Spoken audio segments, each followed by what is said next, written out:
2020. It's now 5:37.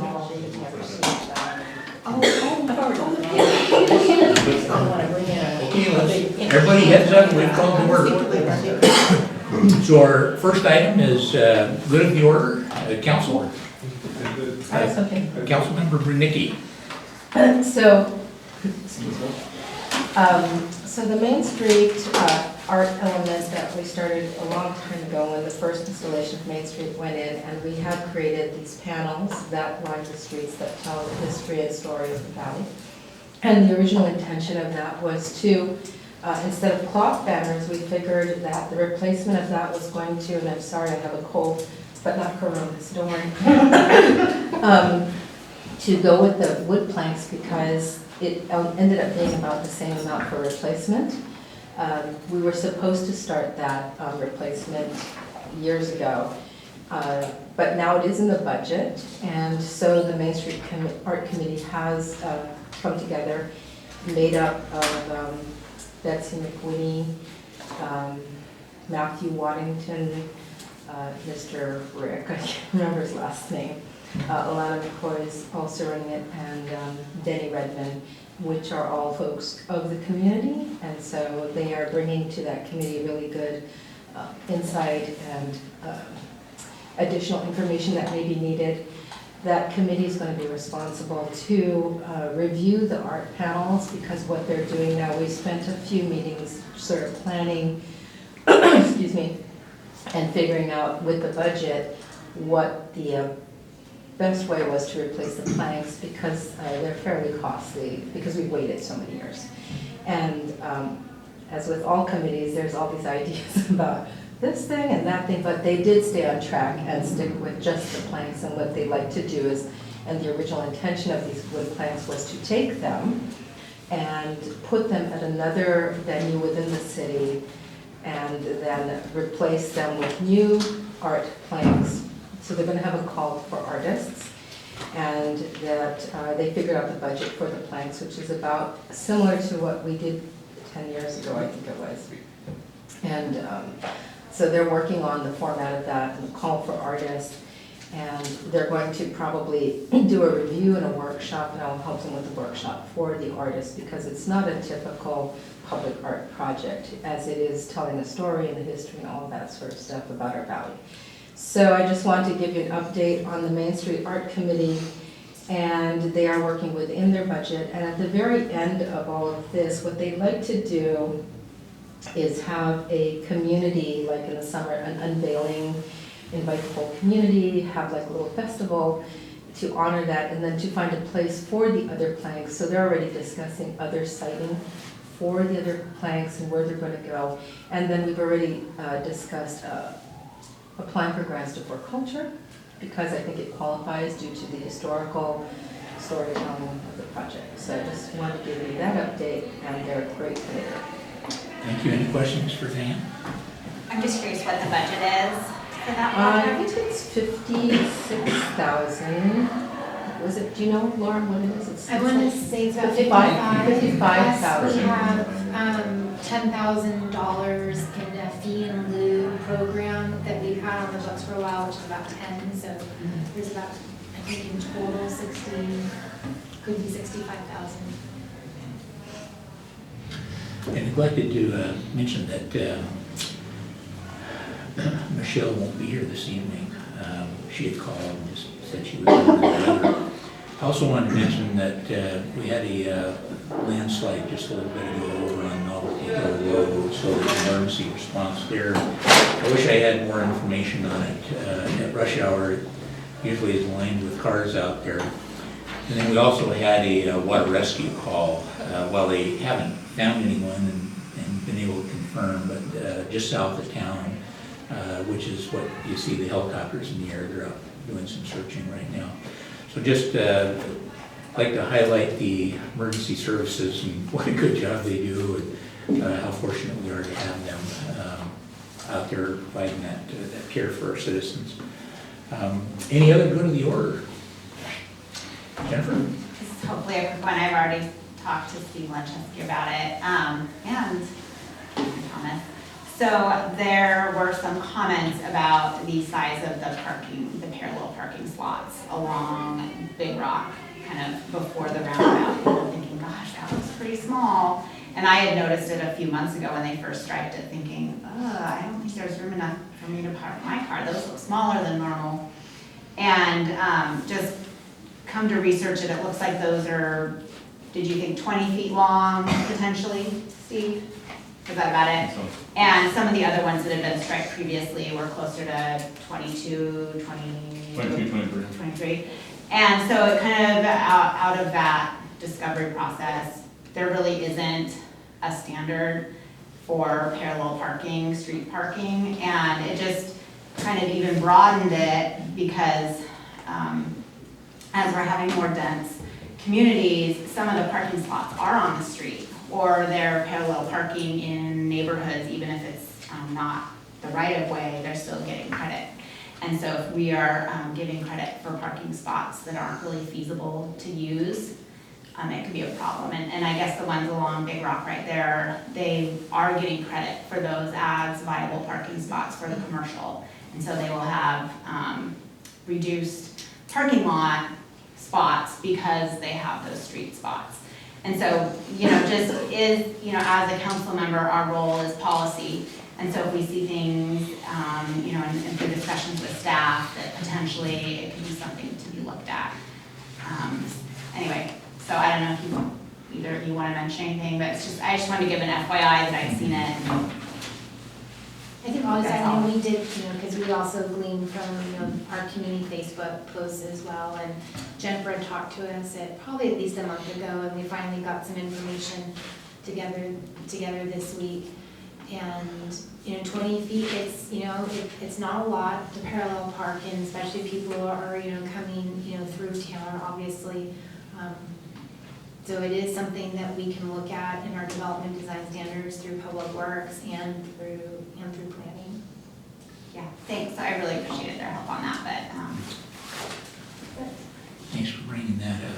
I think on Main Street, we don't actually have them marked, it's just. No, we talked about open. that on the phone as well, and there's a couple different philosophies on that, because not everybody needs 20 feet, but some people need 24, some people need 18, and so, marking it can tell you, okay, here you are, but then maybe you don't get as many parked, but then if you do mark it, or if you don't, there's just a lot of opinions, I think, on both sides of it, and, I don't know, what Steve's recommendation would be, but I would, I think if we go to a longer standard, I'm not sure that I would paint it, because if you can get more cars in there, because some are shorter versus some are longer, I would be more of a proponent of that kind of direction. Yeah, I like that. It seems like most folks try to tap Squeeze in in. there.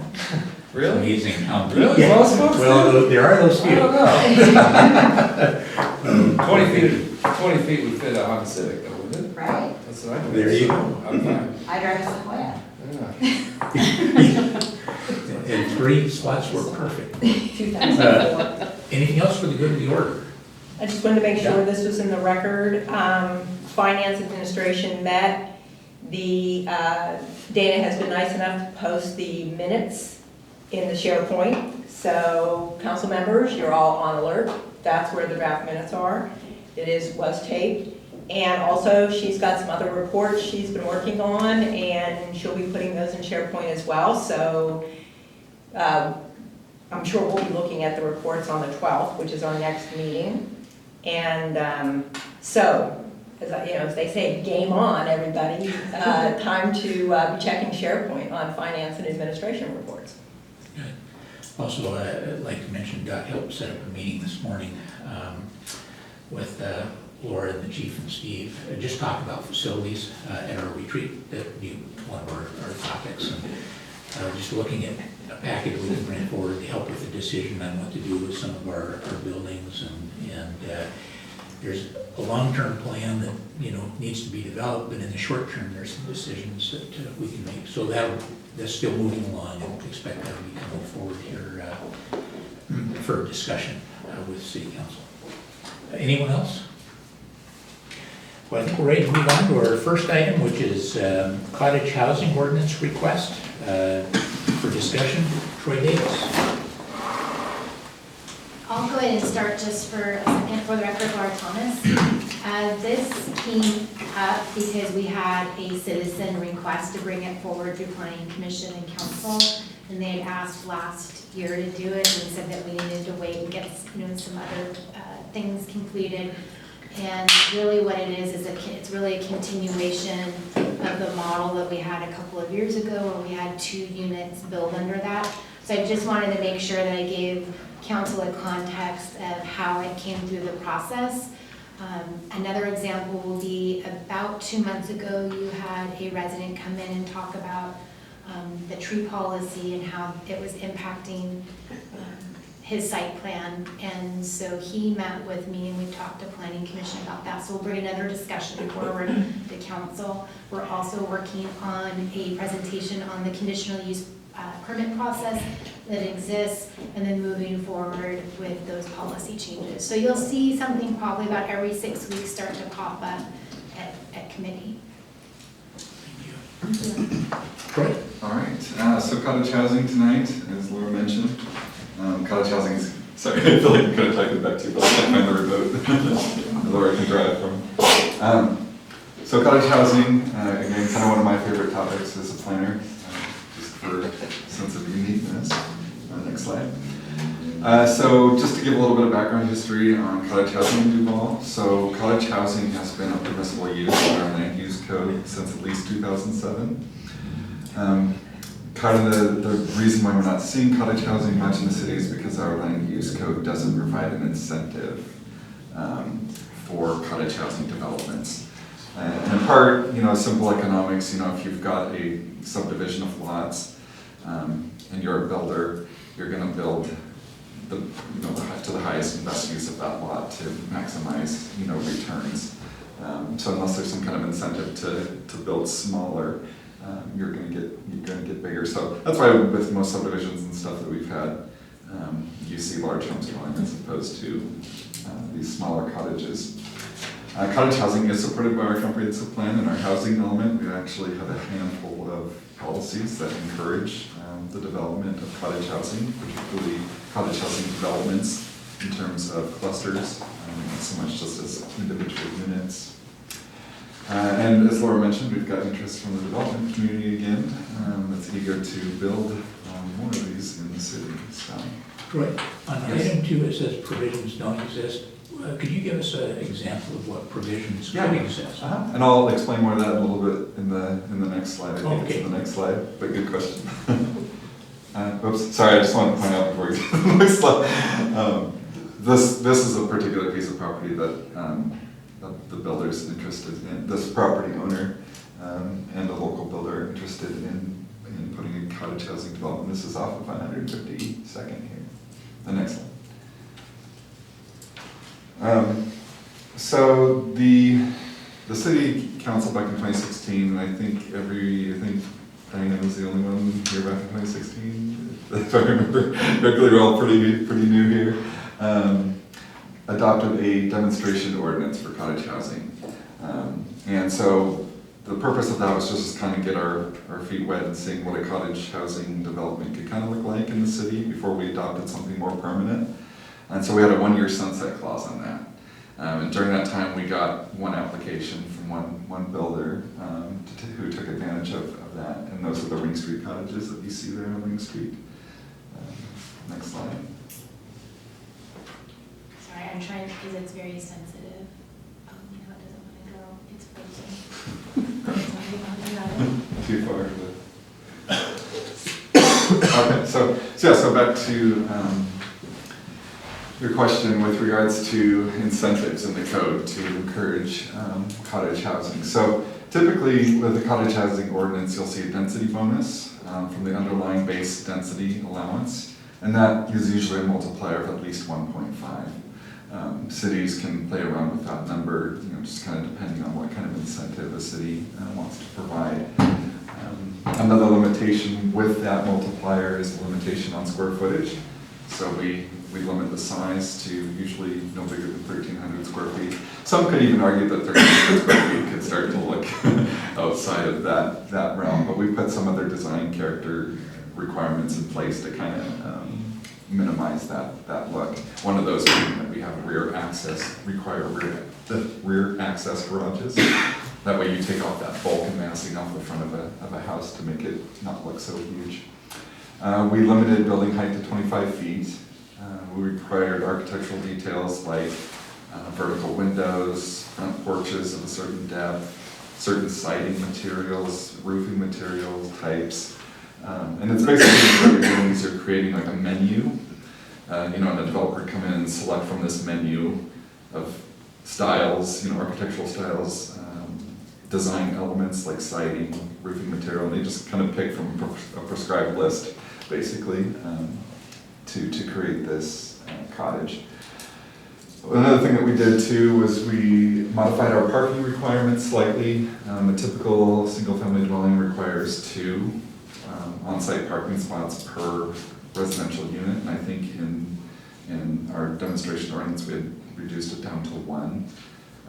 But in the demonstration ordinance, the applicant was able to do 2 on site. He did one in a 1-car garage and then one a parallel to the alley. So he managed to do 2. And then we threw in some standards for low impact development, typically dealing with stormwater. But there's a whole bunch of requirements that you can plug in there too. So that's just a brief kind of synopsis of kind of things you can throw into your ordinance. So to the Ring Street cottages. These were constructed in 2018. And I don't know, did anyone here go tour those? Oh, cool. Oh, wow. Okay, great. Yeah. So he had a couple open houses, and from Garrett, it seemed like there was good, positive feedback on his development there. But yeah, for this simple development just consisted of 2. Oh, sorry. 2 slides. So here's the site plan of what he did. So basically, there was an existing kind of rundown house at the time, and so they demolished the house and were able to build 2 cottages with a density bonus. If they didn't have that 1.5 multiplier, they wouldn't have been able to do 2. They would have just been able to do the 1. Kind of the interesting thing though with the multiplier, even with the multiplier, he was able to meet the minimum lot size of the underlying zone. So these lots are still 5,000 square feet, which is the minimum lot size, but the density is higher because of the bonus. So it's kind of, I thought, a kind of a neat coincidence. Next slide. And this is just an architectural rendering of the proposed line, or cottages.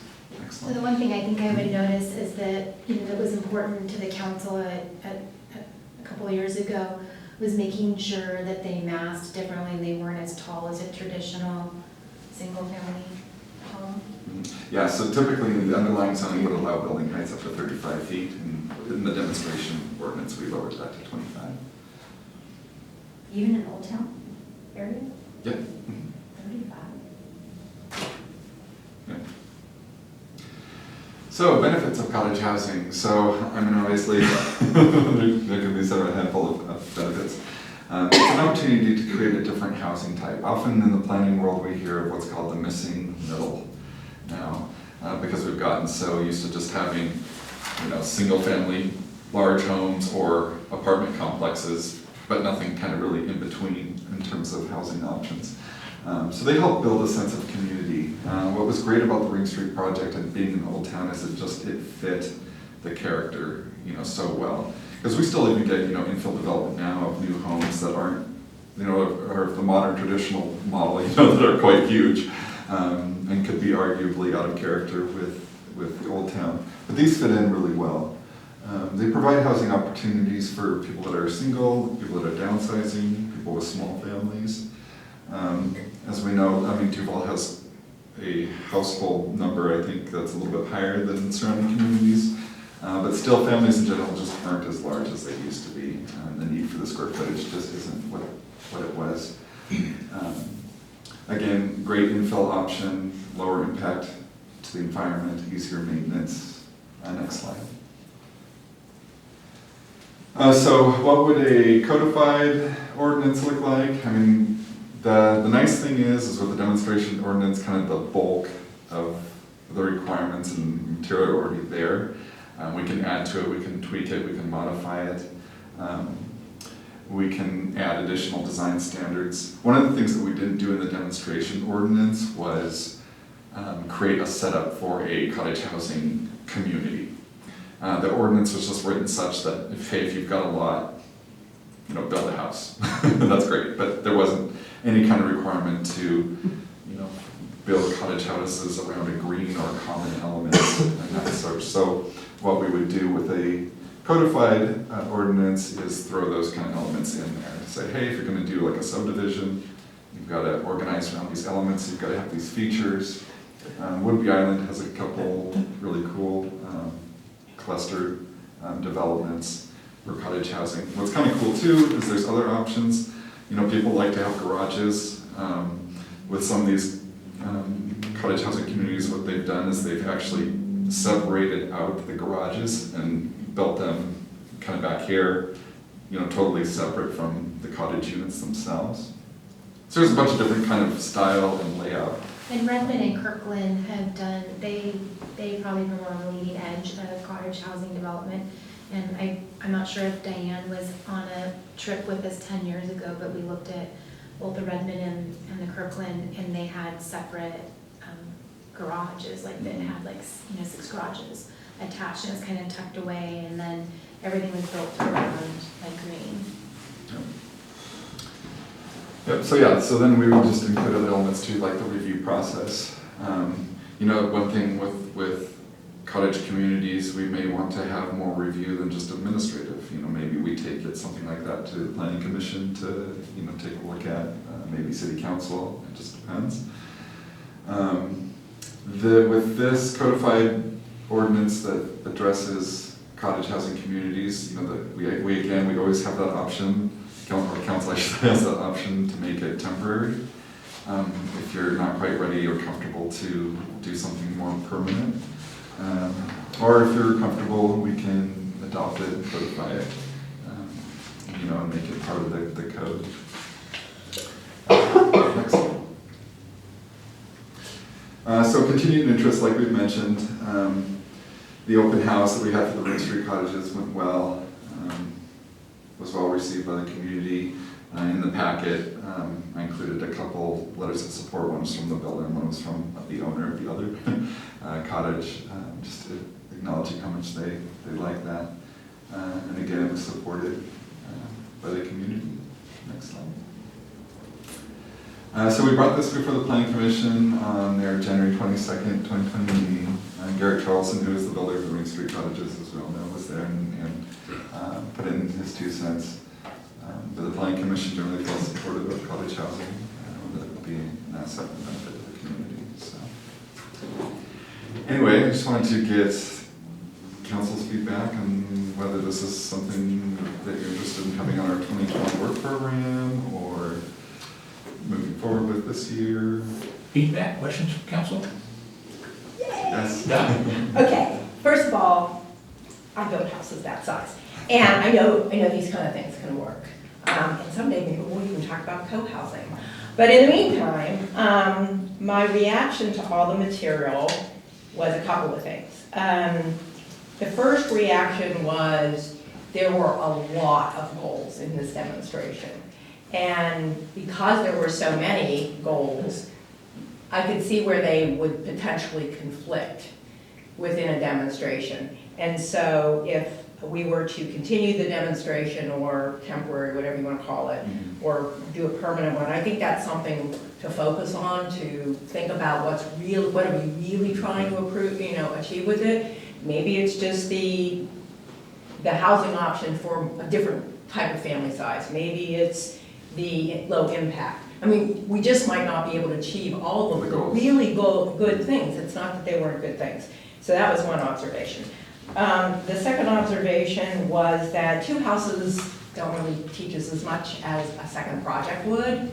So if I was to have my brothers, I would like to see another project.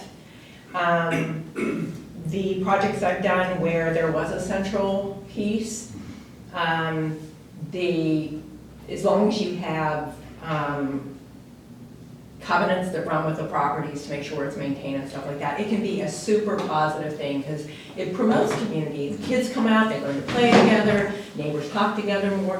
Where I live in Taylor's Ridge, one of the things I don't like about it is everybody has these big high fences, and so you don't see the kind of communication at the neighborhood level that this type of community can offer. So that's another thing. And I'm almost finished with all my thoughts. I had some other specific things, but I am a supporter of cottage housing, and there are fine wage earner, single parents with one child, or maybe a child that only visits on the weekends. We have very different families now in today's world, and we should be open to trying to be inclusive that way in the community. So I would like to see at least, I guess I'm not ready to go to the full adoption, but I would definitely like to see an opportunity for someone to bring us a little bit more of a example on a bigger scale. And I don't know the developers or anything, so.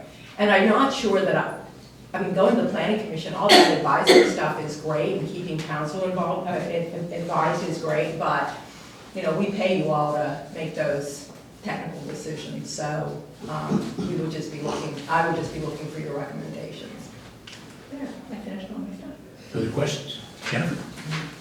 So I actually really liked that the builder wrote a letter to us, and one of his recommendations was potentially lowering the lot coverage allowance. Is that right? I think it yeah. currently allows 50%, and he was saying, his was maybe 35, anyway. Yeah, 30 to 40. He just made a recommendation that maybe, and I had kind of forgotten exactly when you looked on the overhead what it looked like, and that looks like a lot of lot coverage. So Yeah. considering that is only 35 and we would allow up to 50, that in the spirit of building smaller houses and having LID, I don't know how you could achieve that. Right. Yeah, because in the demonstration ordinance, we did keep the 50% Yeah. coverage. Was there a square foot limit though? Yeah, but your impervious surface, because that limitation just applied to the house and not the detached garage. So he was able to build, the 1,300 square foot cottage, then build a detached garage that didn't fall under the purview of that square footage limitation, but would only fall under the 50%. Yeah. So, and then the other was just looking at the available land and infill and how it would work. There are only so many places that have alley loading options, so that would limit the locations. Is that true or no? Unless How they- would that work? If they are so if you go back to the parcel that at least they were looking at, they would have to create that scenario. But that's a bigger development, A bigger for any development. infill, Okay. it Well, only works or no? Well, for infill, they could do the alley loaded. For non-alley loaded areas outside of the Old Town grid, they would have to they'd have to decouple the garages. So you can see here, here's a row of garages separate, from the units themselves. Or sometimes cottages will have front-loaded garages too, but they'll be single car and they'll be set back from the front facade to where the emphasis just isn't there. So there's a couple different ways to handle that. I'd like to see another example before we adopted the code, just to kind of see some variations of how it's utilized. Troy asked a specific question about, if we had interest bringing this forward. Could I just kind of get a general sense from council that heard some real positive things? Does everyone like to see something come forward in 2020, Troy, was the question? We could at least start the process this year, and, just depending on workload, I don't know, but we could. A demonstration project is much easier than a code, so we pretty much have it already drafted, but what we would do is look at, make sure and let's, check back on the goals, look at the lot coverage, see what else we can do, because we're likely to get more something like this scenario versus before it was truly infill.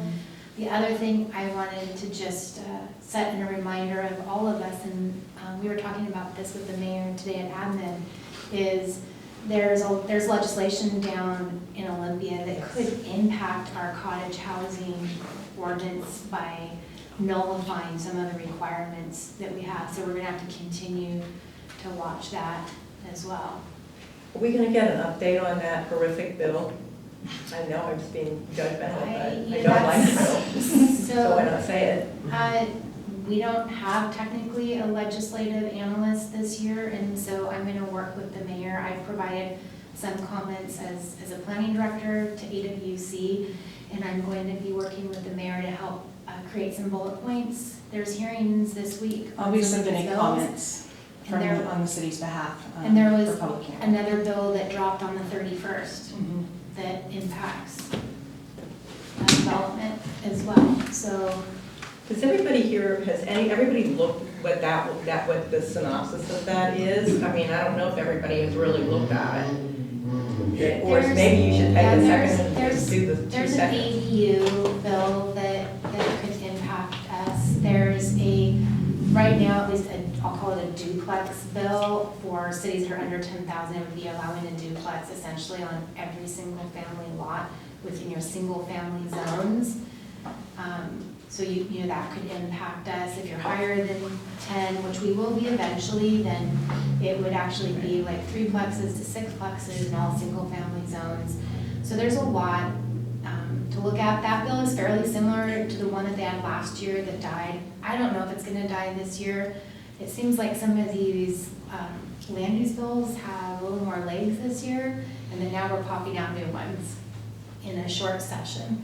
So My big problem with this bill is that not only does it mandate that you do this, it mandates the specific size lot you must do it on, which is, if you correct me if I'm wrong, 3,500 square feet. and exempts parking. It exempts limits parking, ability for utility impact fees, fees. utilities, yes. It would not It be, seems draconian. it does seem very draconian. And I've seen stuff like this just completely backfire in Seattle, get used. And we don't, I mean, I don't have a problem with, we have a perfectly fine ADU provision, I think. But this would take just about anything we've got, 500 square foot lot, and bingo, they are automatically duplex lots effectively.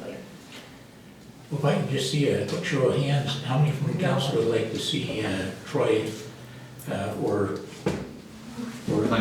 bring forward just some information on these this year? Well, it looks like that's something that council's interested in, Troy, and it sounds like you've already been working with the planning commission. Are there any other questions? I didn't want to leave anyone out. Questions for Troy or feedback? And if you have any feedback, feel free to give us a call, because we'll come back with, essentially an updated ordinance. I think, Councilmember Remington. Oh, I'm sorry. I think there's definitely something to be said for Councilmember Lengel's point of the multitude of goals. I really like the fit in the Old Town and the character that they bring, but I think there could potentially be like a tipping point where you have these tiny houses and then all the architectural requirements just load it so much that it's an expensive tiny house. But I mean, I have trouble because I feel conflicted because you see those houses and they're amazing and you want to live there, but. And to be honest, like Garrett did go above and beyond what we would require, and he really got the mile on those, which is typical, for cottage developers. But yeah, I mean, we definitely, be sensitive to what, those architectural requirements are and the impact they have on price. Yeah, well, I could see some of the fact that that's the market in Duval that he's shooting for. But I definitely like how it fits in Old Town. It adds to the character and doesn't create a giant wall of houses. Fences. Thank you. Thank you. Great, thanks. Thank you. Item 2, Parks Maintenance Analysis, Presentation Discussion Update from Director Lynchevsky, sir. Phone drop around there somewhere. Use it remote too.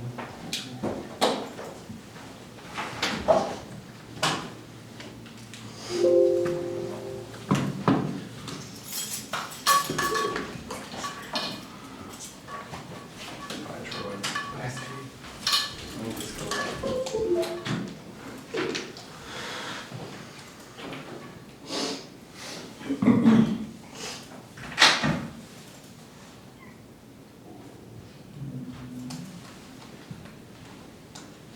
I'm not sure why that's still out there, close the file, so maybe it'll go away. Did you push exit? It did, and it closed the PowerPoint, didn't it? You got a mouse up there. Awesome. Bless you. Thank you. Oh, well, let's see if we can go. Sometimes, oh, there you go. It was, I told you it was gone. Okay, we have a few items tonight, so.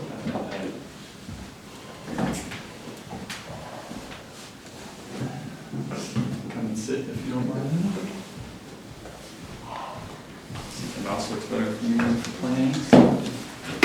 People running away from you.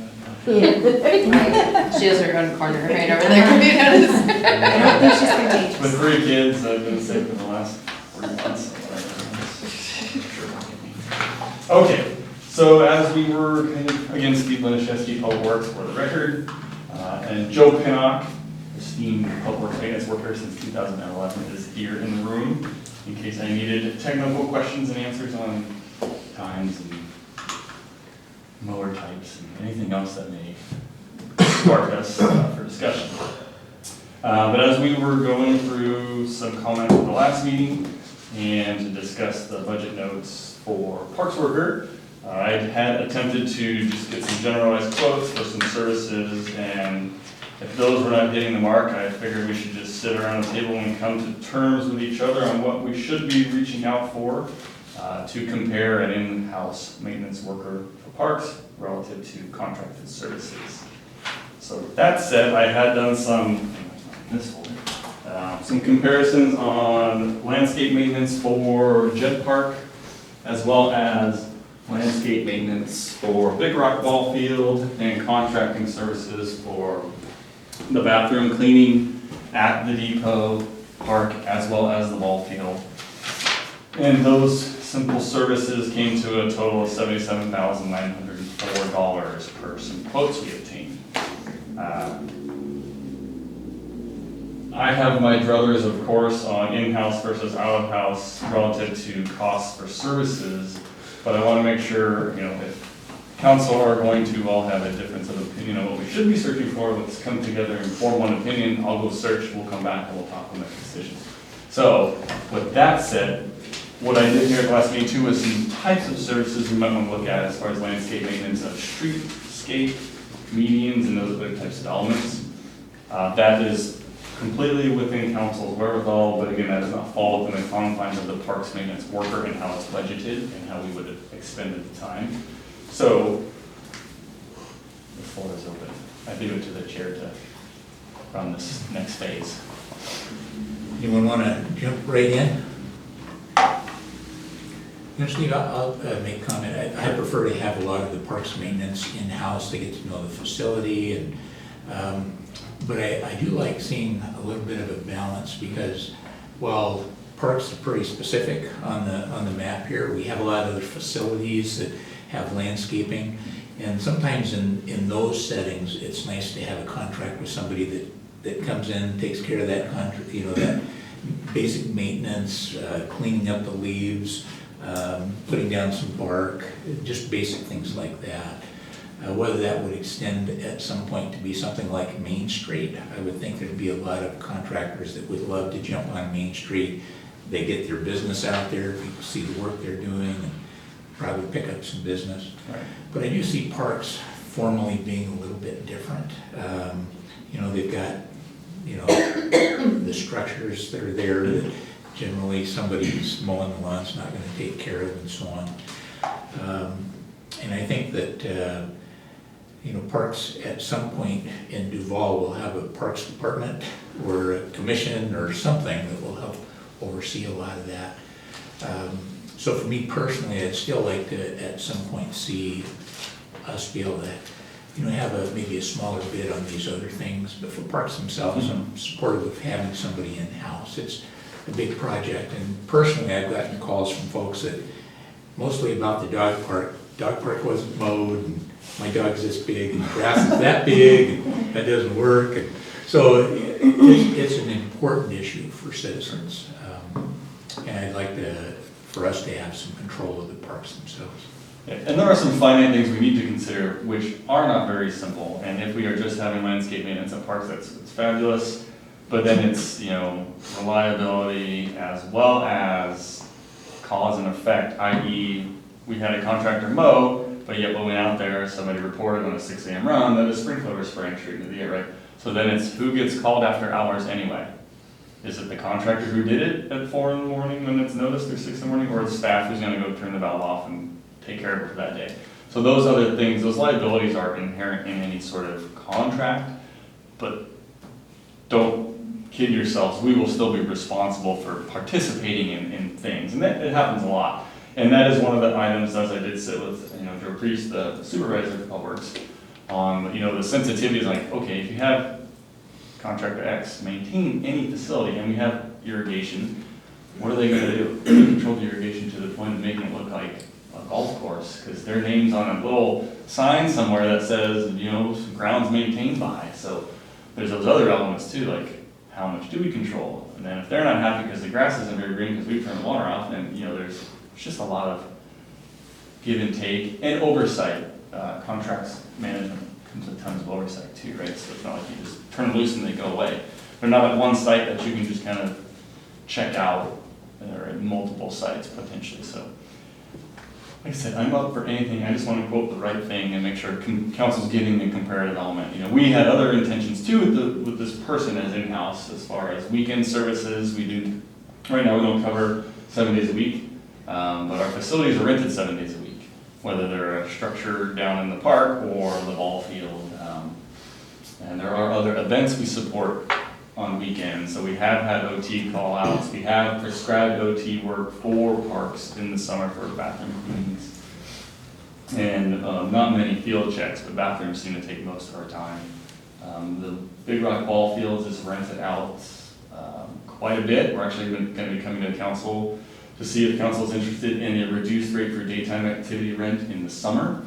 I think they're shooting for like a half the regular rate to book it for summer camps and stuff like that. So good news if you ask my opinion. But so anyway, that's a little more squishiness. I did want to put a couple notes on the board here as far as what we expect. So 1.78 is what is allocated at the Big Rock Park at 0.28. Those are your 2.06 FTEs we should have for parks.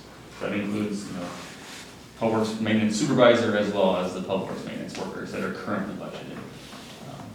Just so that's out there. Jennifer? So when I look at all of the maintenance work, the hours are really sliced and diced.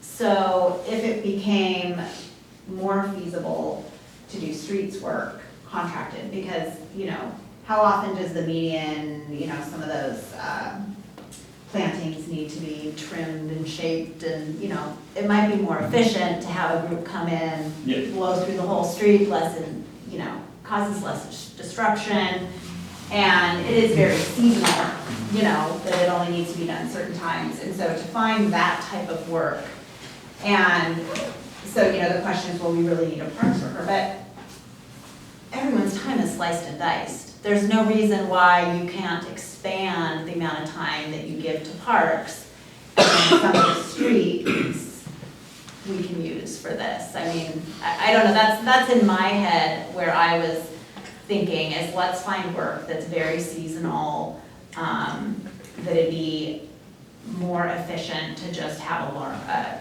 contractor come in and swoop through periodically.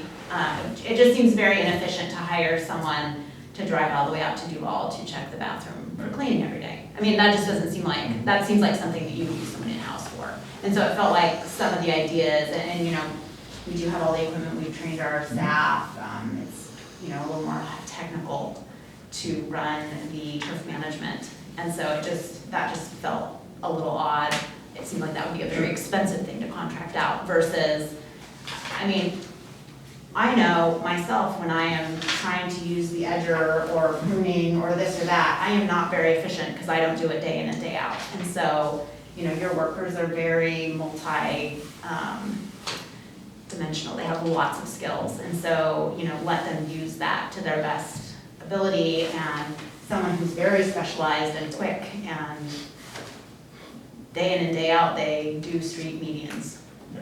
Maybe So- that would be a more efficient use of contracting. Yeah, and we have a very competent and competent finance committee now, or finance group now, so this is general fund dollars. Whether we earmark them honestly for parks or streets is kind of irrelevant, right, if we want to get down to it.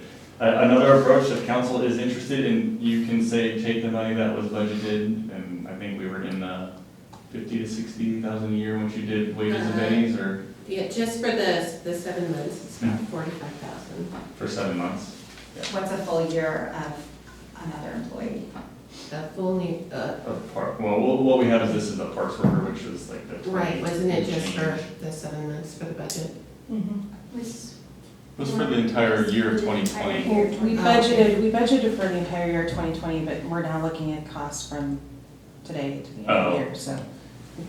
That's I what guess we're I'm just looking at. thinking long Yeah. term. I mean, yeah, Other right, this options. year, that's what it is, but just, you know, looking at this would be a permanent position potentially, and so Right. just what annually is that position? So I think maybe a different approach to this, if we get some consensus, I don't think you're gonna break anybody in the crew's hearts if we take certain elements off. So if we get quotes for, let's say, landscape maintenance services of Main Street Islands.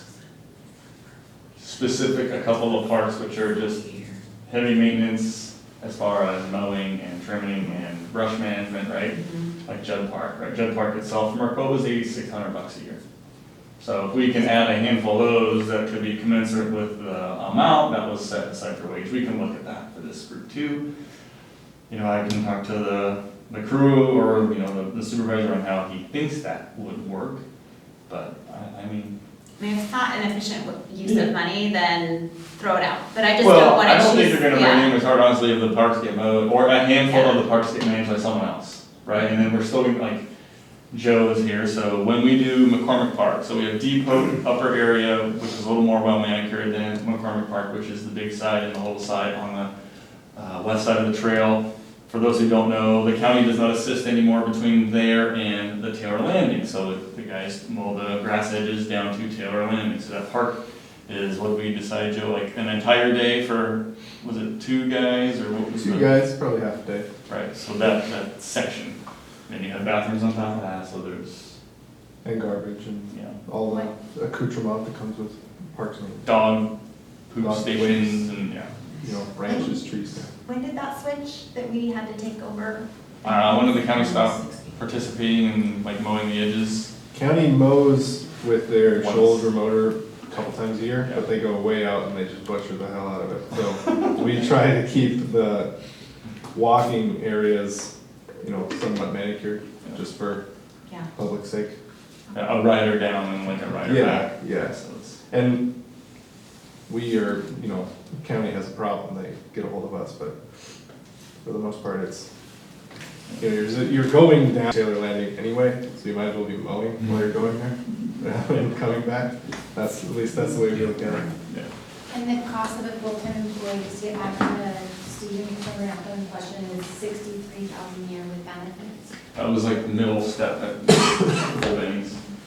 So I've been outspoken about this, I'm really curious how everyone else feels. I can be completely on left field and no one else agrees with me, which would be fine, but I'm curious. I don't know. Comments? Councilmember Iyer, you haven't raised your hand, but I can tell something's there. I mean, Time's up. Next. I guess I'm not 100% clear. I mean, like, we're kind of, you know, what exactly the question is. Yeah, I definitely think it's something we want to look at, you know, contracting, where contracting is feasible, you know, if we can go that route and absorb the same amount of work that would occur otherwise. So I think it just goes back to that, you know, it's another position that would be very, you create another position that's very on the bubble. And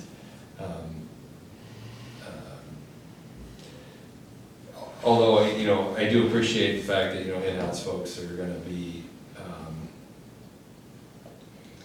for the day-to-day operations, it's going to be easier for everybody to you know, fix that into the workflow. And it's,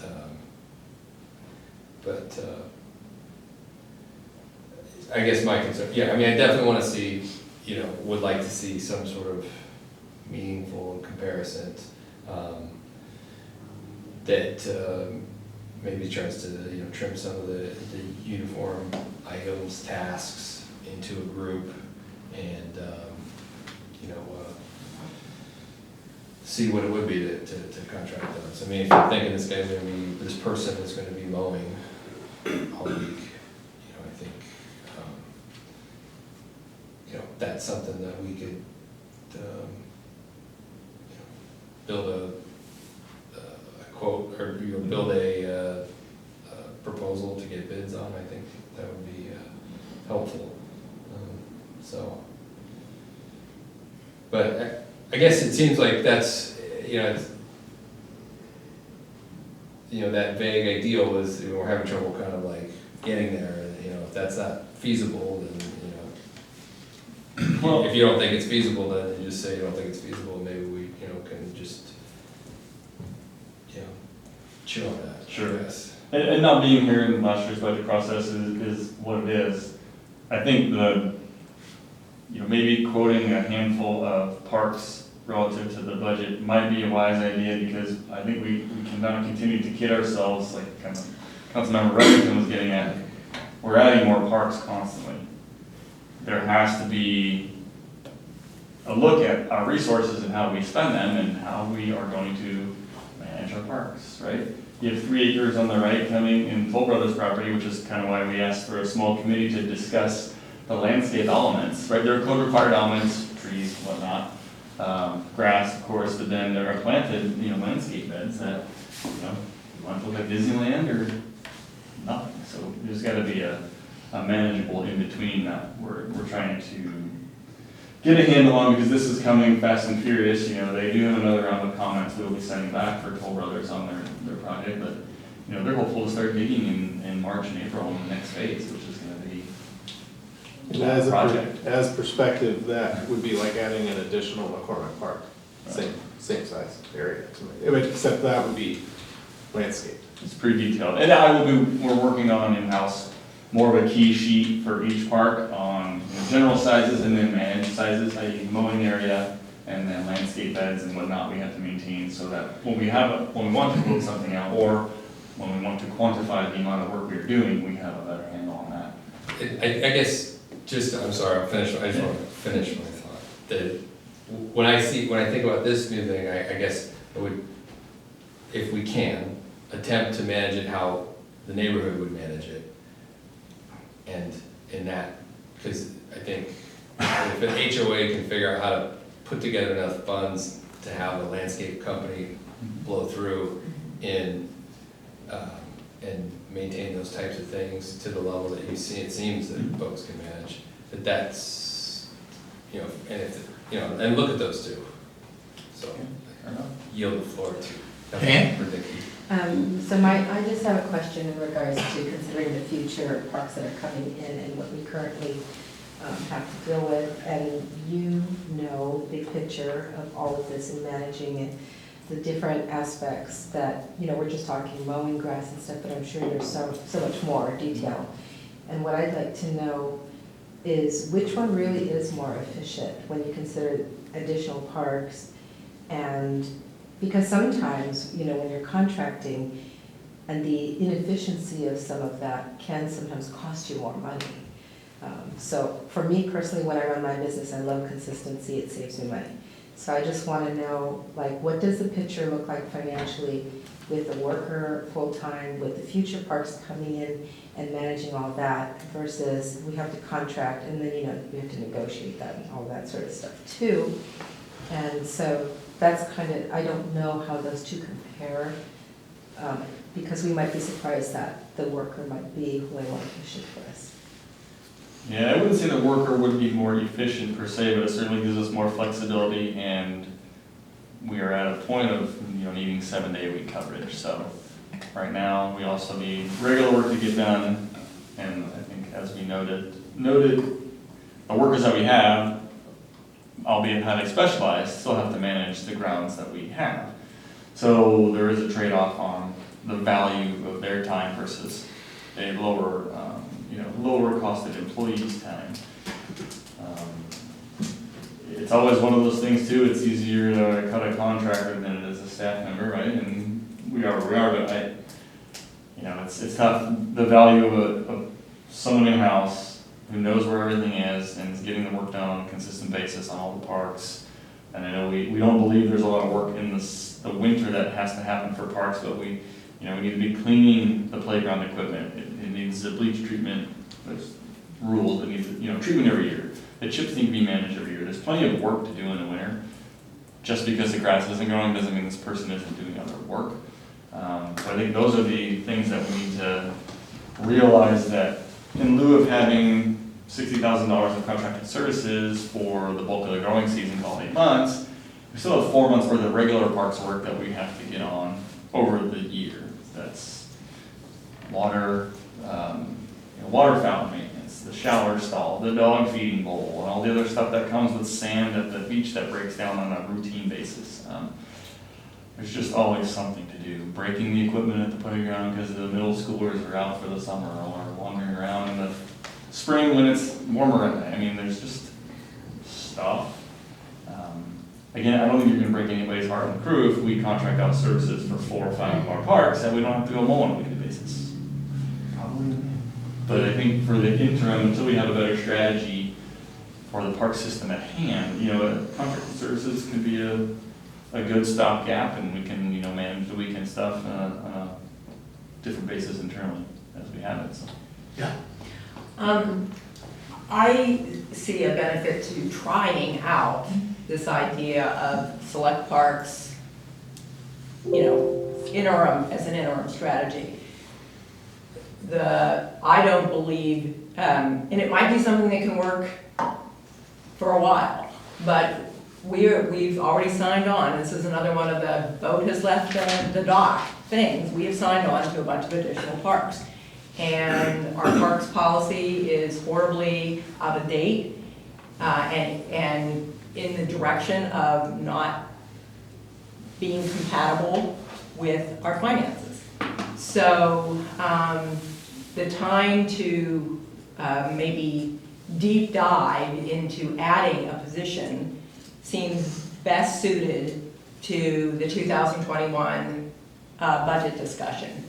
Because at that point, Dana will have had an opportunity to really catch us up on all of our financial information. We will have a chance to have sorted out salary, wages, and benefits under the general fund, and we'll have a much better picture of where we are, and that can dictate 2021. I don't think it hurts to try out very basic landscaping, cutting grass essentially, with an independent vendor for 2020.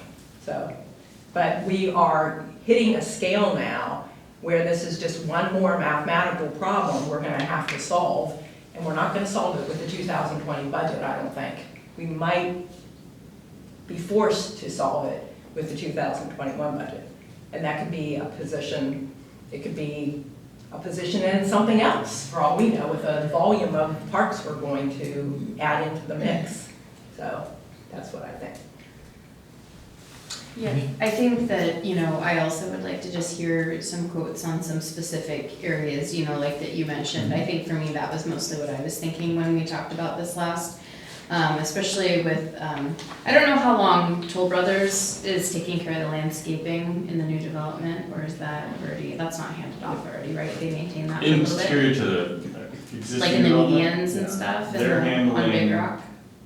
I believe, almost all that. Yeah, For- there's no public space in Right. that one. Even in the But- medians, they're gonna be managing. Yeah, we Okay. would, as soon as we have accepted performance, there's a 1 year Okay. maintenance, but that doesn't necessarily mean parks maintenance, that's for Mhm. if things die, and that is a So- very different type of maintenance. Yeah. So we could be looking at, within the 2 year period of having a park. So it's with Or land, two, or three. sorry. Right. Sorry. It's with landscapes like that, with the different kinds of plants and cut the ornamental grasses that I think, that I question, if we did hire another person, is this gonna be somebody who's gonna really specialize in knowing what to cut and when, and, or in the time being, is it easier or more efficient to hire contracted out? And I think the numbers would probably tell us, and I think this is really tricky, because we're probably right there. And I can sense hesitation, and we don't wanna take a leap and hire a whole new position, and then what if things go bad, or, in terms of economy and all that, and so we're concerned about longevity of a position, but I think that if it's possible to just get some quotes on those specific areas that you obviously know so well, that could, and I don't know, maybe it still won't equal, maybe there's always gonna be too much work to do, right? So maybe that still won't get us close enough to not really need that position, but those are just some of my thoughts. Just to know those numbers would be really helpful on some of the main areas, parks, landscaping strips. Just a follow-up question, because we do have some money budgeted. If we go back and can we do some testing this year of contract work so that we can see how it works and what the costs are? Would that be something that council would be amenable to? Yeah, I think so, for me, yeah. It's to see, test out the idea, and if it doesn't play, it doesn't play. Haven't said anything yet, have I? Well, you said at the beginning. Oh, I did. So I'm gonna close it out then. I actually like getting a full-time worker at some point. I'd still like to get a bid on some of those non-park things, but from my own experience, just in your own yards, there's mowing lawns, and if that's all I had to do, I'd be real happy. But Right. there's trimming, the edging, there's drainage, there's sprinklers, there's fencing, restrooms, walkways, there's the garbage that we heard about, pressure washing, all of these things, repairing equipment, there's lighting out there. So I realize those are the things that you do in the off-season to get everything ready, and it almost never ends. Now, having said that, there's usually, budget-wise, that interim where you say, hey, let's try this out and see how it works. At the very least, I'd like to see some support, because I hear that from maintenance workers, that there's just a lot, and you get pushed and pulled in so many different directions. And I think that with our growth and additional parks, we'll probably be at that point where you just say, how do we get it all done? So, at the end of the day, Steve, it sounds like the majority of council is saying, let's find that interim step before we launch. And that's one reason we had the budget note there, because we just wanted more information. And I don't hear anybody saying, absolutely no, we don't want a parks maintenance person, but I think there's that interim step to see how that works before we launch. Does that sum it up for most folks?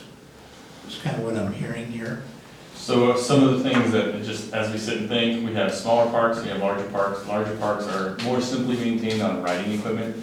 So just sitting here, you've got Judd Park, Fox Hollow Park, Big Rock, outside of the ball fields, Hicks Park, and then you have the Big Rock Islands and the Main Street North Islands, and then the South Islands and Straits. That's something we can get quoted out to know what that costs us. We could begin to chip away at some of those numbers. Because the alternative, you get aerating, I know. fertilizing, adding bark. Yeah. And adding bark will not be part of a contract, right? They may do it, but we will have to buy it, and stuff is not cheap either, so. Mayor? I just had a request of Steve as well, and that is, when we're doing these quotes, there is it's hidden cost, but the hidden cost of managing, going out to RP and managing these contracts, because that is staff time that is taken, that has to be processed in invoices. in work product, et cetera. And that is a real impact as well. So when we're looking at these things, we need to be looking at that cost and not just assuming that it's not costing the city something. It will cost work and it will cost dollars, even though the work itself may be the same or less. But I think we need to have that full impact to be able to understand what the true cost to the city is. Yeah. And I think we should be doing that on more stuff, but this is just a fun example. Just along those same lines, there are some hidden benefits as well, where, you know, you don't have to maintain the machinery, gas for the machinery. You know, I mean, there's just a lot of costs, you know, the vehicles that they will drive to and from. There are a lot of savings besides just the hourly wage, I guess is what I'm saying. So it could go both ways. We use both, and the city has Yeah. used both even here. Yeah. So we had contracted services. It is a relationship that, albeit this might be a one-year trial, should this be the way we want to go, I would recommend we get into multi-year contracts so you begin to know the personnel who are coming to your facilities, as well as their project manager, who your, obviously our supervisor becomes involved with routinely. And I would also wager, and I'll let you know, I would rather quote this not only for most cost effective, i.e. the cheapest, but responsible, who we know, we may pay a little more, but they're gonna do a better job, because we've seen it work on it. So Steve, you'll be Yes, sir. coming back to us. I think I would be more than happy to talk to the team internally, get some quote packages put together and put out a larger package that includes all this. Now, these are normally annualized contracts. So yes, they may be working more in the summer, but they want to get paid in the winter. So they, instead of doing this, They they stretch just it do every this. month. Yeah. And you can see Main Street still grows weeds in the middle there for God only knows why. So there are things to do, but yes, I believe consensus-driven direction. So we're That's all I down, want. so we're down to 15 minutes and we've got 2 more items in 25 Thank you. minutes. Steve, thank you. Yes, sir. And thanks for coming in. Oh, and my providing pleasure. that expertise. Of course. He's rather in here than out there running the signal, so no problem. Human Services Grant, maybe you want to take that for us? We did, What? I think we should, Wait. I think you should be the chair. You didn't elect the chair to our committee. So this is a Human Services So I Grant think we funding? can do this in 2 minutes, because we just wanted to do a quick update. So tell me if I'm wrong on what we did. So we have a scoring matrix. We had individually looked through it, come up with some ideas to tweak it a little, or to basically come to an agreement on how we were all gonna do it the same way. So for example, here's a question, yes is 10, no is 0, but really it could be a scale of a number. And so after really figuring out to make sure we're all on the same page to score it correctly, we're gonna just take one more night, go back through everything individually and pool it, so it should be in the next packet for the next council meeting. Did I get that right? With our recommendation. So we don't have a recommendation right now, but we will in the next packet for the next meeting. Good work. Yes? Thank you, Is that Madam right? Chair. Okay, we're in, Can I man. ask one Yes. question? Who should I send the agenda bill to fill out? The chair. I guess that would be me. The chair can always delegate. Yeah. What So are you you'll using? send it The recipient? to Councilmember recipients, McHenry. yes. The scores that we have.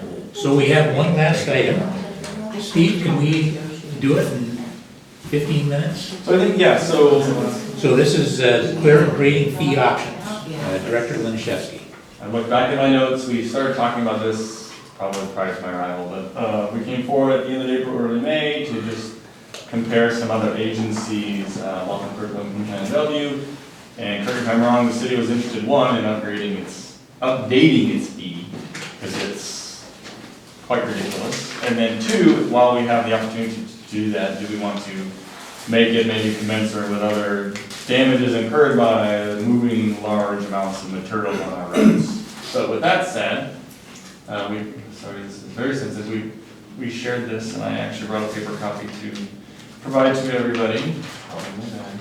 But on the left, you can see the Duval.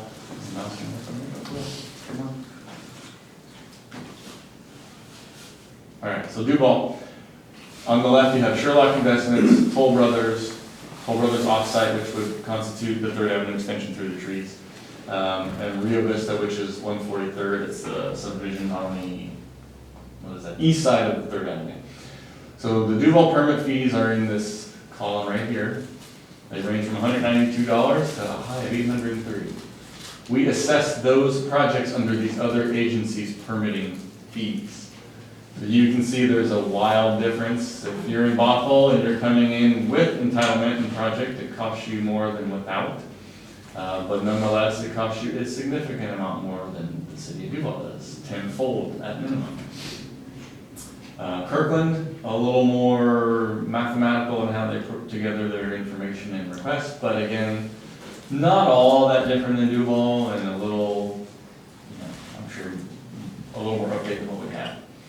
The county has some quite significant figures in my opinion, and they were kind of balanced. The smaller your site, the less you pay, but their base fee was more just right out of the gate than anybody else's. Bellevue was fairly simple and fairly direct on the type of application, not necessarily quantities of materials being moved. So it looks like materials moving. We can get to a number. I just would like to know what to get to a number on to bring back and to create legislation on. But I think the one thing to be cautious of. So Toll Brothers has an exorbitant amount of material they're moving. Not a lot of it yet has left their site, so do we care? Yes and no. There are indirect costs of moving material on site, i.e. making sure their BMPs are taken care of and they're managing their site, there's no discharges, drainage rolling off from a storm, so there's a lot to consider. And we cover some of that too under our wet weather work permits and whatnot, but the flavor of these fees, what kind of ballpark, what kind of car do we want to be put into? So if you make anything. Jennifer? I guess I'm curious, cities have fees structured different ways. And if our fee is low here, is our fee higher here where theirs is lower? Or does this seem like you could look at these fees in isolation and really say, wow, that's low? Do you know what I mean? Like sometimes there's offsetting fees that, I just don't want to do something outrageous, but if it's appropriate that we have something higher in other cities. Yeah, I think, and Master Builders is paying attention, I'm sure, when they get to actually moving something forward, they'll come from it, which is well within their rights. So to answer your question, I do not believe our development-related fees are on the high range. They may not be in the low range, but they're certainly not high. I think we treat most applicants fairly in time management, right? You pay the deposit, we work against it. That's how big development works. The little SFRs, those little single-family lots that are just being built, they're gonna have a small site, but half the time the smaller sites cost us more in hourly effort than the larger sites do, because larger sites have a prime, that's super on-site. Yeah. They have a SWIP, the stormwater management plan. They have an NPDES permit from Department of Ecology because they're half acre or larger anyway. So we pick up and can be handed smaller mom and pops, which becomes a lot more hands-on. So, I don't know if you need to worry about how we are relative to who everybody else is, but I think some of those numbers are fairly high. Yes. But I think within reason, a single-family permit on Sherlock outside of the development management, there's do we incur $192 in costs in one way, shape, or form of something not in their building permit plan? Yeah. Is it more along the lines of 500 or 1,000? Probably, but certainly not 4 like King County. My question is, when was the last time, how long ago was it that we set our fees? 1988. And it was out of the previous uniform building code. It was a table that the city just mimicked. So I'm kind of remembering back about where this came from, and I can't remember if Councilmember Walker was still here, but I feel like it had to do with the wear and tear on our roads, and also just kind of, not just visually, but what it was doing to the,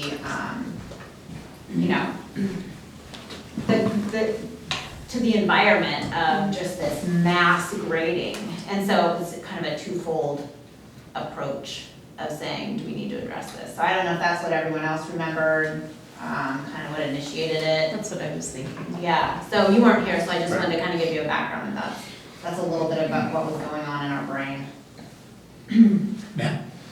Yeah, definitely, there was some, the conversation centered around the most recent project up on the hill and that traffic, you know, the export on that, you know, wear and tear on the roads. But there, I mean, at the end of the conversation, we also did, you know, discuss the inverse that, you know, these projects do pay into a significant amount of sales tax, which is, you know, general fund, which you could address those some of those issues. I guess my preference is that we have something that's defensible. Sounds like we haven't visited it in a long time.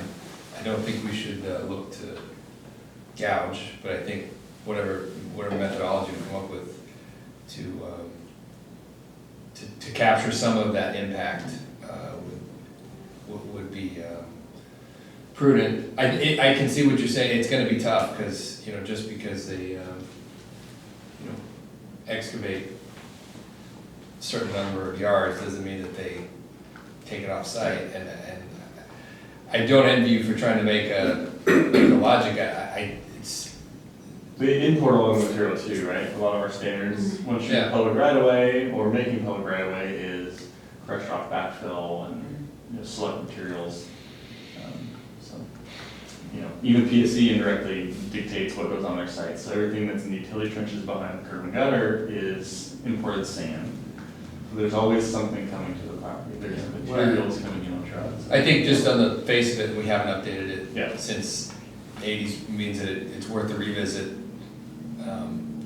I don't know if this is the appropriate, you know, fee to fix all of our road problems, but I think there's a reasonable portion of that maybe we could account for within reason. Anyone else? So we're not even being as high as King County, but certainly get us out of that. And I was just trying to do some simple math on 20 years at 2.5% on top of 192. What does that get you to? I was just gonna say that, you know, we're not Bellevue, and we're not King County. So the next, you know, logical look right is Bothell and Kirkland in terms of methodology. If we went, I gotta say, I've driven through Bothell, their streets got destroyed by all their development. I mean, there's just no getting around it. So maybe they're charging too little too late. And I don't know what their methodology is, we're just looking at numbers. So, but even a step towards what Kirkland does is a step in the right direction. And it's not like you can't revisit these sooner than you did the last time. And Kirkland is very tabular like ours is, so I'm gonna guess they kind of model this after the UDC. Because it's cubic yard based and it's graduated. So the more you go, the more you pay, and ours was very much the same, it's just updated numbers. It's not a drastic change either, so as you try to revisit, because we've talked about revisiting all kinds of fees in our finance and administration meeting to try to get a better handle on cost recovery. So if we took an interim step on this, we aren't becoming, you know, we're not going to the extreme, either of the extremes, so we have a chance to do what Jennifer alluded to, which is do a little more looking at the other fees and then decide if we want to take a second step on grading at some point here in the near future. Yeah, Kirkland is a one-page, I don't need a 3-page checklist like Bothell has, and showing this and that. I mean, you know, the internal workload, just to get a permit out, we don't want to become additionally bureaucratic, so. Steve, our next step.